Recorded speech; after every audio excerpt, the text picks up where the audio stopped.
Good morning, everyone. It's a beautiful spring day here in St. John, New Brunswick. And I'm outside getting this ready. This is where I had my septic tank replaced and the whole backyard was wiped out.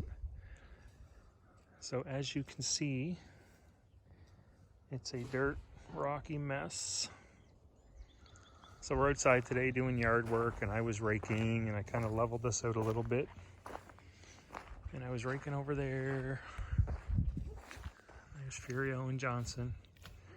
The flag is at half-mast because of the death of Prince Philip, so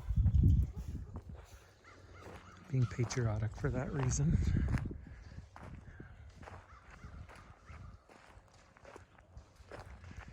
But here is the backyard, wiped out.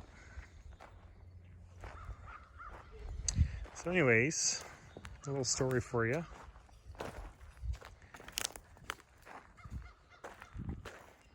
This house that I live in, I started driver's ed in 1997, and when I did, there was an instructor with a different driver's ed company, and we became mutual friends.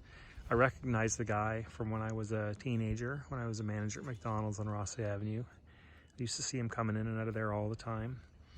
Never really knew him though, just one of those faces that you've known. So when I started driver's ed, he was an instructor with a different driver's ed company, and we started talking and developed a mutual friendship from just hanging around at Service New Brunswick when kids rode on a road test. So one day, when I moved into this house in 2007, I was out mowing the lawn, and this car drove up that street right there and stopped at that stop sign, and I was up on the corner, and it was him. And he said, "I didn't know you lived here." I'm like, "Yeah, lived here for almost a year, I guess, at that time." And he's like, I grew up in that house, and I had no idea that he did, but this was the house that he grew up in, so his whole childhood. And he was telling me a story about this backyard, which is not really huge, but when you're a kid, I suppose it's bigger than it looks right now.